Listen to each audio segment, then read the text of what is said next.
Welcome to the Locked On Titans podcast. I am your host, Tyler Rowland. Titans fans, it is a Tuesday edition of the Locked On Titans podcast. And on today's show, first, some Titans news to go over. Two Tennessee Titans will be going to the Pro Bowl, and a key defensive coach for the Titans is being lured by a division rival. Then we'll talk about what the Tennessee Titans can learn from the two teams that made it to the Super Bowl. And finally, I will go over my all 22 review of what I saw from the Tennessee Titans and their loss to the Cincinnati Bengals. All of that on a Tuesday edition of the Locked On Titans podcast. Let's get it. You are Locked On Titans, your daily Tennessee Titans podcast, part of the Locked On Podcast Network, your team every day.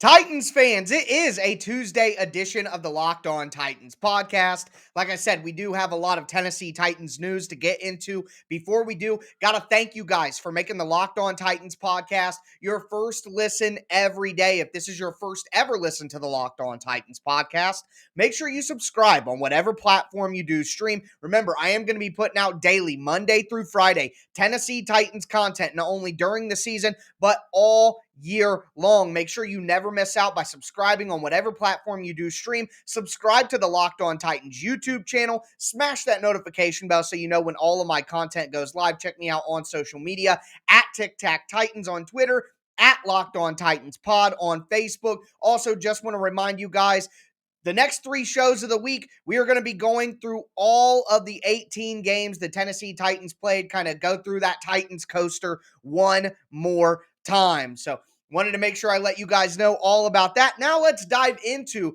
that Tennessee Titans news. So number one, 2 Tennessee Titans players will be added to the Pro Bowl roster and will be playing in the Pro Bowl this weekend. Who are those players? Well, number one, a guy who, above all of the Tennessee Titans who will end up on the Pro Bowl roster, should have been in right away, and that is defensive lineman Jeffery Simmons. Simmons was a second-team All-Pro, meaning he was one of the top 4 interior defensive linemen in the NFL, but somehow didn't make the Pro Bowl in the first go-around. I mean, it's absolutely insane. And a lot of the time, when you look at the issues with Pro Bowl voting, it's the fans. The fans are never to be trusted when it comes to a vote. That's just the reality here. But somehow, Simmons made the Pro Bowl based on the fan vote, and it was his peers within the league that did not think he was deserving. And that is quite the shocker. If there is any player on the Tennessee Titans who deserved to be in the Pro Bowl, it's Jeffery Simmons.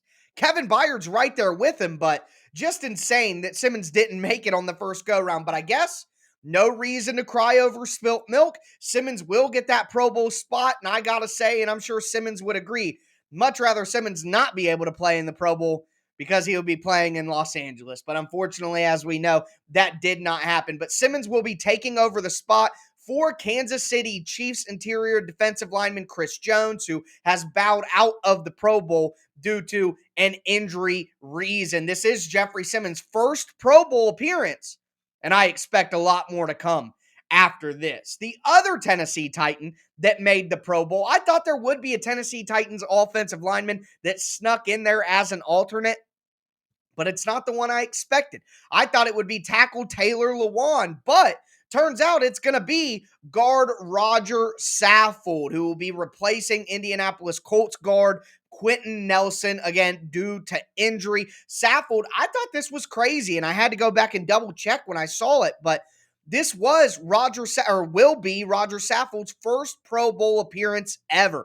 And that's quite a shock. He had some incredible years with the Rams before he came to the Titans on a great offense, on a high-profile offense, and Saffold's been a top 10 guard in this league for quite some time. Now, I will say this, if I am honest with you all, Saffold had kind of a down year, in my opinion. He struggled mightily in pass protection. He dealt with injuries all year long, an upper body injury, a shoulder into a neck that really caused him to be in and out of the lineup. So I got to be honest, I'm a bit surprised that Saffold was, eligible and ultimately will be in the Pro Bowl. But the way I'm looking at it is this is kind of a career achievement for Saffold. He's been a good enough player on the interior to deserve a Pro Bowl nod at some point in time during his career. So whether or not this was the best year of his career or maybe a Pro Bowl worthy year of his career, it's irrelevant, quite frankly. He deserves to have a Pro Bowl selection on his ledger, on his resume, and he will get that this year. Now, that makes 4 total Tennessee Titans who will be going to the Pro Bowl: Harold Landry, Kevin Byard, Jeffery Simmons, and Rodger Saffold. So that kind of wraps up the Pro Bowl conversation. I do want to mention one other piece of news. Titans defensive assistant Jim Schwartz, who it's hard to know how much credit he should get for the defensive turnaround, but he's got to get some. Jim Schwartz is being interviewed for the defensive coordinator position with the Indianapolis Colts. Gross. One, the Colts lost Matt Eberflus as he's now the head coach of the Chicago Bears. That's a big hit to Indianapolis. But to take Schwartz away from the Titans and now get all those inside secrets about the Titans defense while also getting a very good defensive mind and Schwartz to replace Eberflus, that would just be an awful turnout for the Titans. So Schwartz will interview with Indianapolis for that defensive coordinator position. We'll see if he gets it, and I'll talk more about that if he ultimately does. But damn you, Indy. Damn you. That's going to do it for the Titans news, though. We are going to get into some lessons that the Titans can learn and I guess some big takeaways in regards to team building that we can take away and the Titans can take away from the 2 teams that ended up in the Super Bowl. Before we get into that, though, do want to tell you guys a little bit about betonline.net.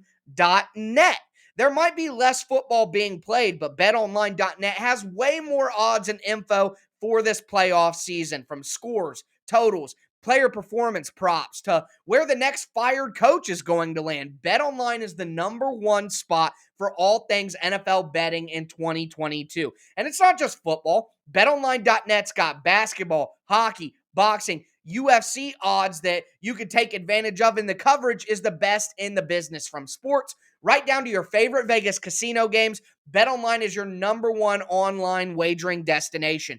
BetOnline, the fastest and easiest way to wager on all your favorite sports and play your favorite games. BetOnline, where the game starts.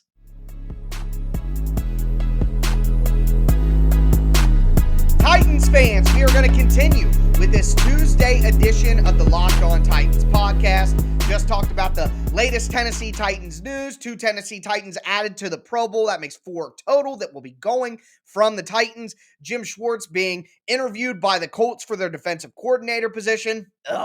Gross. But now I want to move on to some lessons that the Titans can learn from Super Bowl, the teams that are in the Super Bowl, the Cincinnati Bengals and the Los Angeles Rams. And I also want to kind of go through what we've learned and check some boxes for the Titans. Before we get into that, I do want to thank you guys again for making the Locked On Titans podcast your first listen every day. Make sure you subscribe on whatever platform you do stream. As I said at the beginning of the show, I am the only Titans content creator that is putting out daily, Monday through Friday, Tennessee Titans content via podcast, via YouTube. So make sure that you subscribe so you never miss an episode. Got a lot of great content coming up this offseason for you guys. But talking about these lessons the Titans can learn from the Super Bowl teams, there are 4 things that really stood out to me during the championship Sunday games. Number 1, you need an elite quarterback.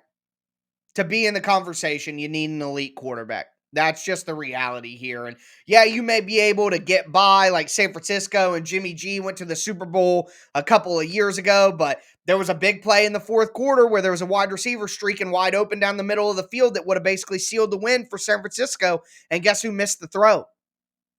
Jimmy Garoppolo. So the reality here is you got 2 quarterbacks that have elite talent, Joe Burrow and Matthew Stafford. His time in Detroit, I could get if people want to get in the comments and say Matt Stafford's not elite. I get it, but he's got elite talent.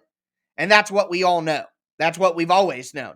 And now you put the guy in a good situation, an actual franchise that wins out of Detroit, maybe the worst franchise in the history of the league, and he's going to a Super Bowl. So the proof is in the pudding, as people like to say, as the saying goes. So you need an elite quarterback. That's just the reality here. You just look through all the Super Bowl wins of the last 5 to 10 years. I mean, how often is it an all-time quarterback? It's just too often to deny. So that's one of the realities that you're going to need. Number 2, going to need a great play caller. Look at the 4 guys who were the coaches on Sunday. Kyle Shanahan and Sean McVay, 2 of the best play callers in the NFL, period. Andy Reid, Eric Bieniemy, enough said there. Now, Zach Taylor. Okay, Zach Taylor, yeah, I can accept that maybe he's not amazing, but maybe he is. I mean, he got hired as a very young coach to coach the Bengals, coming from that McVay, Shanahan tree.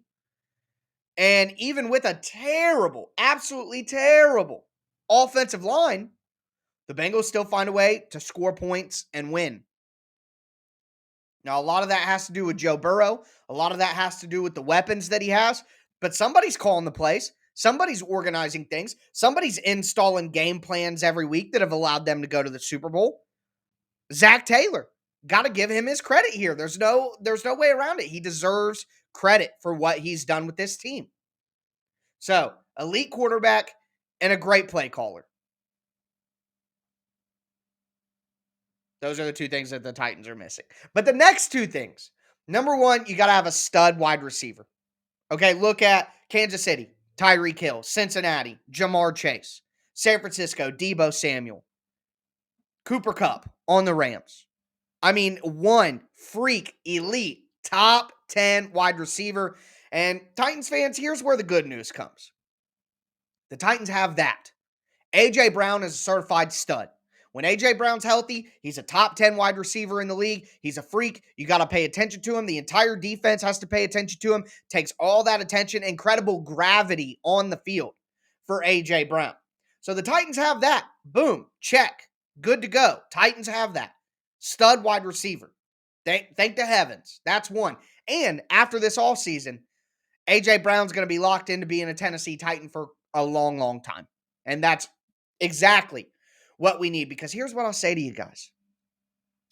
Even if Tannehill isn't the guy, even if Todd Downing can't get it done, you still need a structure in place so that when you add the QB, you still have your Super Bowl roster. If you don't have a stud QB, build your roster so that if you got one, you're good to go.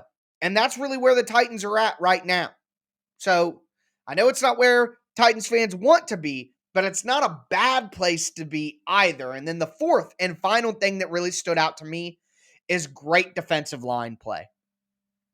The Chiefs had Chris Jones, Frank Clark, Jaron Reed, Melvin Ingram. The Bengals had Reeder, B.J. Hill got an interception, Hendrickson, Hubbard. You look at San Francisco, they had Armstead, Bosa. You look at Los Angeles, I mean, Aaron Donald, Von Miller, Leonard Floyd. I mean, elite defensive line play is so critical. It's the most important thing on defense, in my opinion. Some people like to build from the secondary down. Not me. I'm starting in the trenches on defense and dominating up front. That's what I want to do. So, great D-line, a stud freak wide receiver. Check for the Titans. And the D-line ain't going anywhere. Jeffery Simmons going to be back. Danico Autry going to be back. Bud Dupree going to be back. Harold Landry, he's going to be back, folks. Don't you worry your little hearts. He'll be back. So the Titans have 2 of the 4. Now, they can't really do anything about the quarterback right now. And we have seen teams win Super Bowls without an elite quarterback. We have. Okay, it's happened. You just got to be perfect in all these other areas. Play calling, wide receiver, D-line. You just got to be so perfect everywhere else. The margin of error is slim to none when you don't have one of the elite quarterbacks. But it's possible. But when you're shooting 2 for 4 and you're keeping Todd Downing, even though it's obvious that he's not one of the top play callers in the league, not even close, well, now you're hurting yourself. So, will the Titans remedy the one thing they can control and hopefully set things up for that fourth and final piece in the coming years? We will see. But those are big lessons that I learned from these Super Bowl teams and Championship Sunday in general. You got to have an elite quarterback, a great play caller, a stud wide receiver, and a great D line. And the Titans are close. They're not there, but they are close. And that's the biggest piece of optimism that I can possibly give you all. But that's going to do it for the lessons that the Titans learned from Super Bowl teams. Now I'm going to go into a quick all 22 review of the offense and defense. If you can stomach it from that loss to Cincinnati, then I will be there to give you the information that you need. Before we get into that, though, do want to tell you guys that this episode is brought to you by Rock Auto. With the ever-increasing number of makes and models, it's basically impossible for your local chain auto parts store to stock all the parts you need. So why would you endure pointless and seemingly intimidating questioning about your car and wait while the person behind the counter checks all their parts on their computer and goes through the parts that are only available in their warehouse? You can cut out the middleman and go directly to rockauto.com at your house or in your pocket. Save time. You don't have to go to the store. You don't have to wait behind somebody. And if they do have your part in the warehouse, they're going to ship it to you. Well, if you're getting your part shipped to you anyways, why would you, again, not cut out the middleman and go directly to Rock Auto? I mean, they have everything: brake parts, tail lamps, motor oil, even new carpet. So anything you need, you can find at rockauto.com, and their website's really easy to use, really easy to navigate. You can quickly see all the different brands, all the different prices, all the different parts that they have. So go to rockauto.com right now, see all the parts available for your car or truck. And when you do, make sure you write "Locked On" in the "How Did You Hear About Us" box. It's right underneath your shipping information. That's "Locked On" in the "How Did You Hear About Us" box, so they know that I sent you. Amazing selection, reliably low prices, all the parts your car will ever need. rockauto.com.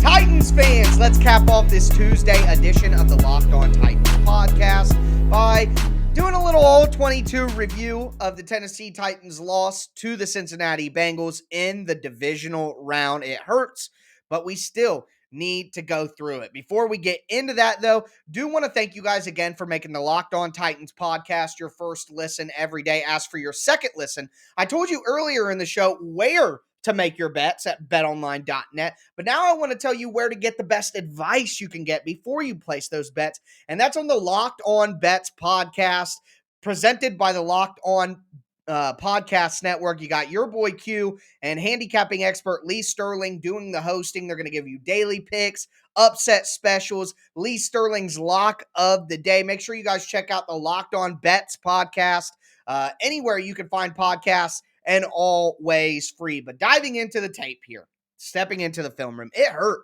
It hurt to watch this game because the Titans did so many things right. I mean, usually in a loss, I'm finding a bunch of issues, and just not a ton of issues here. It's just insanity to me right now. I'm still like, I'm sure you guys understand, I'm still not over this. I don't know that I ever will be. And to see the Chiefs play the way that they played on Sunday against the Bengals, like,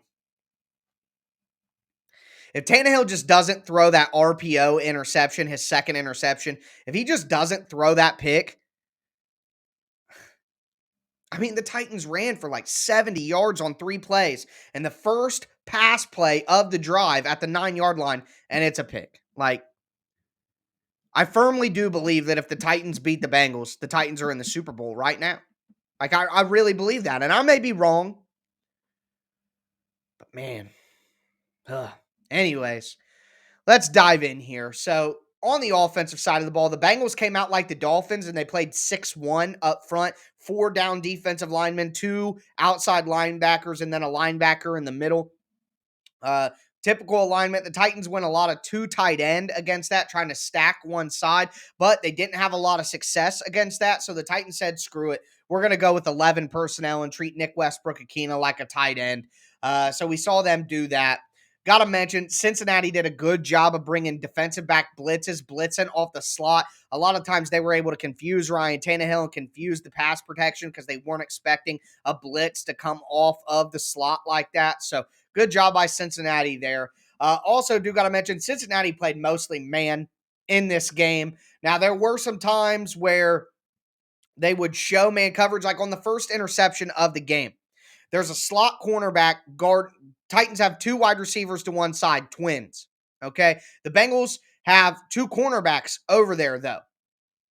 The cornerback looks like he's in man with the way that he acts towards A.J. Brown. So A.J. Brown's on the inside. Julio is on the outside. The inside cornerback basically stays with A.J. Brown as he starts his wheel route, and it makes Tannehill think it's going to be man coverage. But then the cornerback just sits down and takes the flat, and it's zone, a cover 3 zone. And Tannehill just doesn't see the inside safety. He thinks it's man coverage where the outside cornerback is on Julio, and he's just not.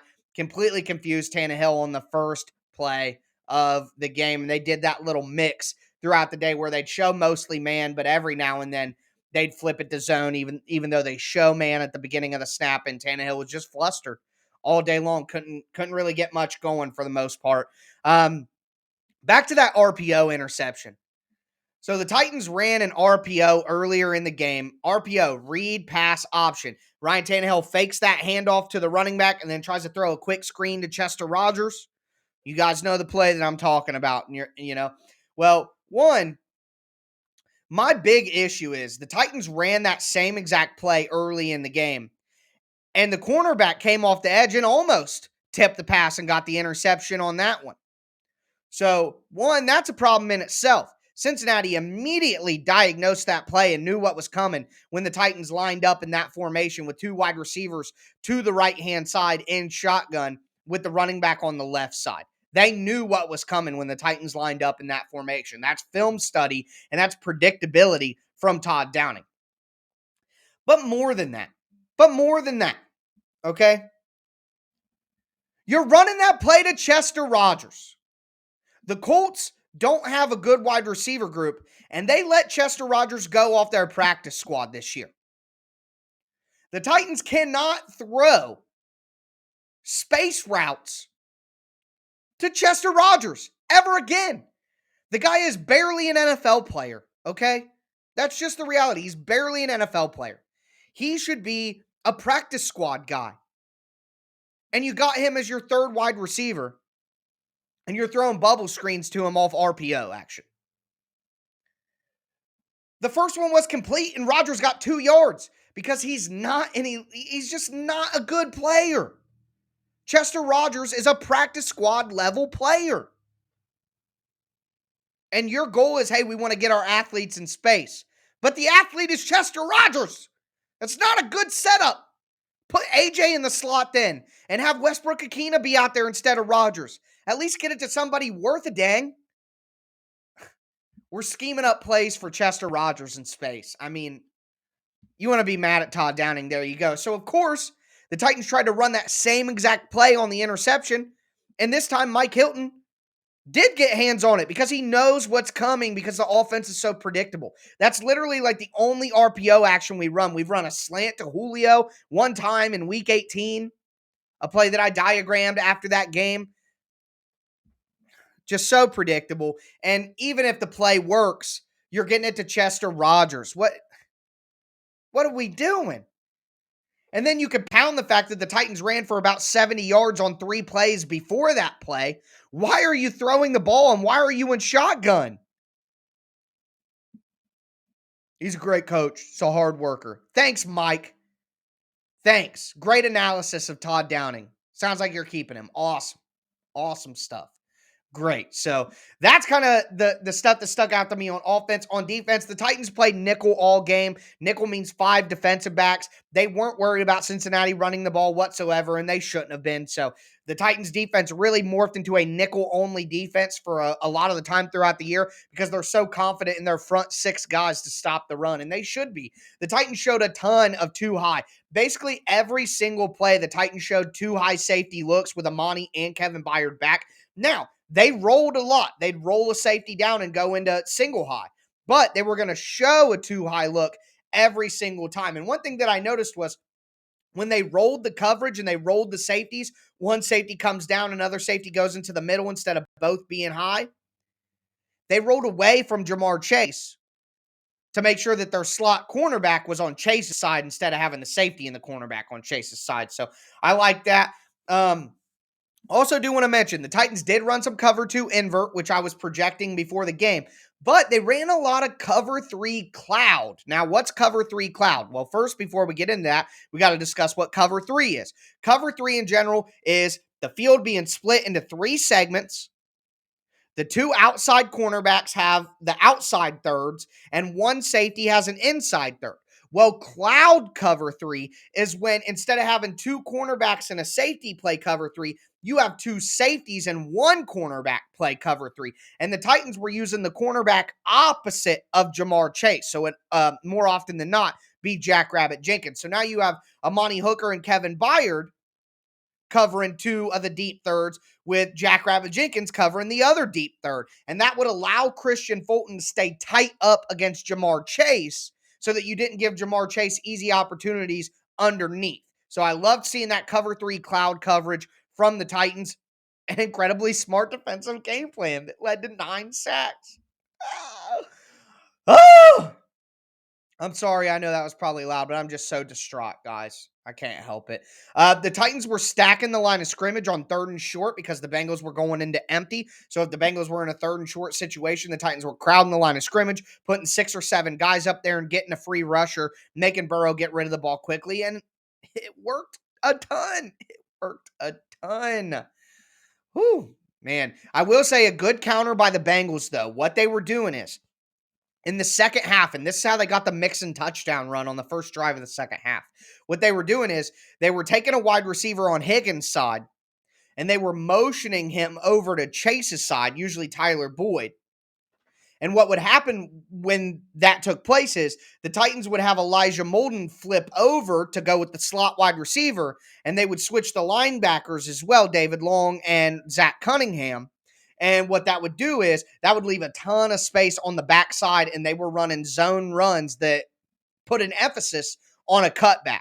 So that basically the Bengals were finding a way to move the slot away from the backside, cut backside, and it gave them a great numbers advantage, and that's how they got that touchdown run from Mixon. The overall thing I want to mention here quick, too much reliance on role players. Way too many times I saw Ola Adani in there instead of Harold Landry or instead of Bud Dupree. The Bengals ran Higgins, Chase, and Boyd every single play essentially out there because those are their guys. The Titans are rotating in Nick Westbrook-Akina on critical 3rd downs with no AJ or no Julio. What are we doing? I get that Mike Vrabel wants to keep everybody fresh, but taking it to an extreme when other coaches who were just coaches, who weren't NFL players, who don't think like a player, who think like coaches say, hey, I got to have my studs in there. If Mike Vrabel really believes it's the Jimmies and the Joes, not the X's and the O's, then why don't you have Julio Jones and A.J. Brown out there for every single passing play? Why would you ever have either of those guys on the sideline? You can't say that the guys get tired because they're out there running routes. So doesn't Jamar Chase and T. Higgins. But they play basically every single snap. Too much of a reliance on role players, way too much rotating. The rotating is a mechanism to keep guys fresh for a long season. You're in the playoffs. Throw that rotation crap out the window and play your best players. There should never be a 3rd down where Julio and A.J. Brown aren't both on the field in lieu of Nick Westbrook-Akina. Just perplexing. Just truly, truly perplexing on the offensive side of the ball. But that's going to do it for me today. That's an all-22 review of that Titans-Bengals game. Titans news, lessons we can learn from the Super Bowl teams. I'm going to be back with you guys tomorrow. It's going to start a 3-day stretch where we go through all 18 games of the Tennessee Titans season. Going to call it the 2021 Titans Coaster. So excited for that. I will catch you guys tomorrow. That's going to do it for me today. As always, I am your host, Tyler Rowland, and this was Locked On Titans.